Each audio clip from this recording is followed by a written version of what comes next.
Olá, pessoal! Sejam muito bem-vindos a esta aula explicativa introdutória. Preparemos este material especialmente para quem está acompanhando o curso de especialização em diagnóstico por imagem com o professor Elson Freitas da Silveira.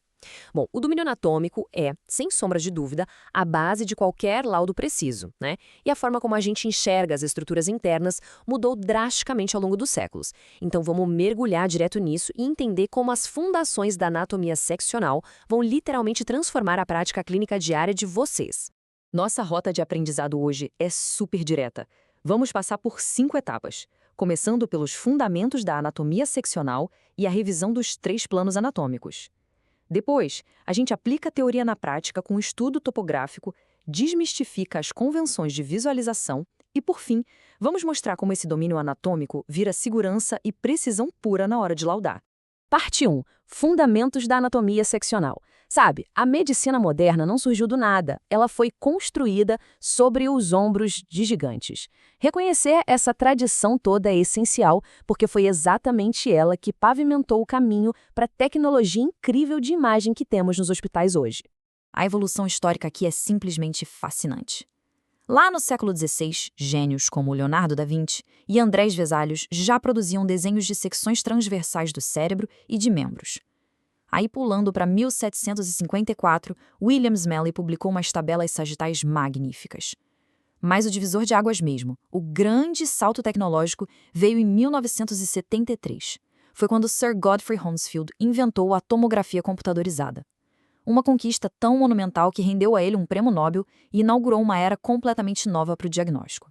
O que é de explodir a cabeça aqui é como Da Vinci conseguiu antecipar em séculos a nossa técnica moderna de cortes transversais. Baseado em dissecções reais, ele ilustrou perfeitamente essas secções dos membros inferiores. Pensem bem, naquela época não existiam substâncias para endurecer o tecido, nem métodos de congelamento. Era incrivelmente difícil estudar a anatomia dessa forma. Ainda assim, esses rascunhos provam que a abordagem seccional sempre foi o ápice de como a gente compreende o corpo humano em 3D. Vamos para a parte 2, os 3 planos anatômicos. Trazendo toda essa genialidade histórica para a nossa linguagem técnica atual, é hora de definir a geometria tridimensional do corpo. Essa é a base, o feijão com arroz para analisar qualquer ressonância ou tomografia. O primeiríssimo plano é o transversal, que a gente na radiologia chama o tempo todo de plano axial. Imaginem um corte estritamente horizontal. Esse plano fatia o corpo dividido em 2 partes, a superior, que clinicamente a gente chama de cranial, e a inferior, que chamamos de caudal. Fixar bem essa terminologia é indispensável para a comunicação fluir perfeitamente nos laudos. Essa anotação no quadro ilustra super bem o conceito. Os cortes axiais dão para a gente essa visão horizontal, de cima para baixo ou de baixo para cima. É literalmente a perspectiva de todo santo dia na rotina de quem investiga órgãos internos, porque evita aquela sobreposição chata de outras estruturas. Agora, avançando para o plano sagital ou lateral, diferente do axial, este aqui é vertical e vai no sentido antero-posterior, ou seja, da frente lá para trás.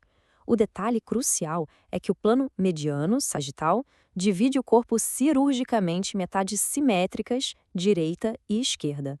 E o nome não foi escolhido ao acaso, viu? Olhando para essa reconstrução 3D do crânio, fica muito claro que o termo sagital vem direto da direção da sutura sagital. Quando a gente ancora um conceito abstrato na estrutura física, a memorização fica infinitamente mais fácil. Bateu o olho numa fatia sagital no monitor, a divisão em lados esquerdo e direito já vem imediata na cabeça. E para fechar a nossa geometria básica, temos o plano coronal. Visualmente, imaginem fatias caminhando pelo curto, indo da parte da frente, a porção ventral, direto para a parte de trás, a dorsal. É uma perspectiva absurdamente útil para visualizar os rins, a coluna vertebral, o útero e, claro, para fazer planejamento cirúrgico. Certo. Parte 3. Estudo topográfico e orientação.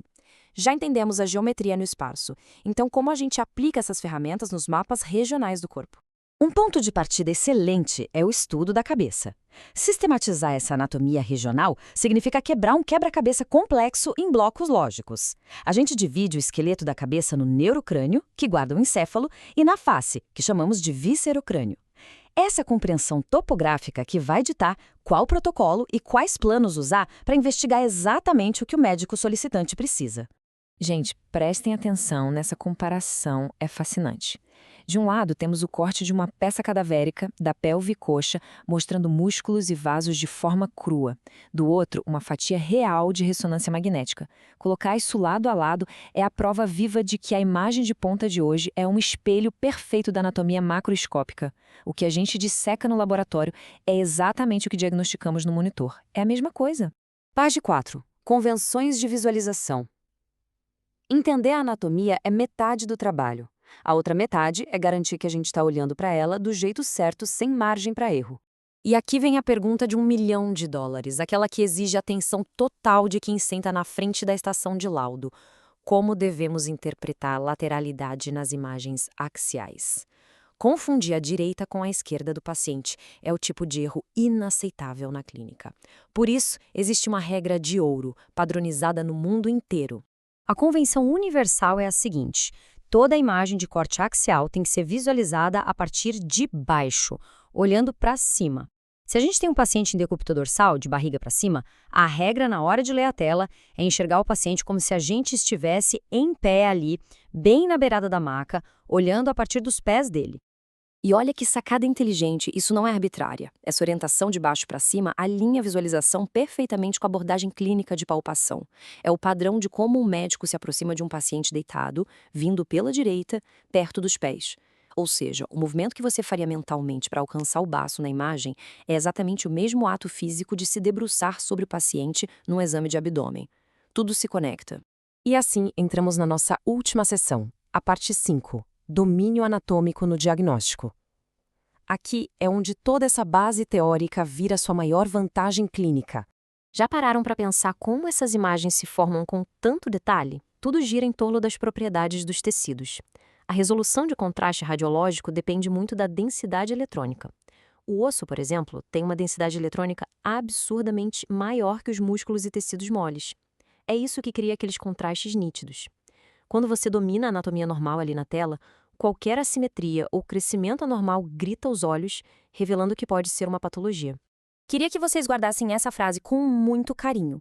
O diagnóstico preciso, assim como o planejamento detalhado da terapia, muitas vezes depende da abordagem anatômica seccional. Sem uma base fortíssima de como os tecidos aparecem fatiados, diferencial saudável do doente vira puro palpite. E na imagem médica nós não damos palpites, nós entregamos laudos sólidos que guiam cirurgias complexas e, no fim das contas, salvam vidas. Chegamos ao fim da nossa aula explicativa de hoje. O avanço do ultrassom, da tomografia e da ressonância elevou tudo que discutimos aqui a um nível surreal. Então, deixo essa provocação para vocês levarem para as próximas etapas do curso com o professor Elson. Como o domínio contínuo dessa base anatômica vai transformar a sua confiança no seu próximo laudo. Um grande abraço, muito obrigado por acompanharem este material e excelentes estudos na prática de campo.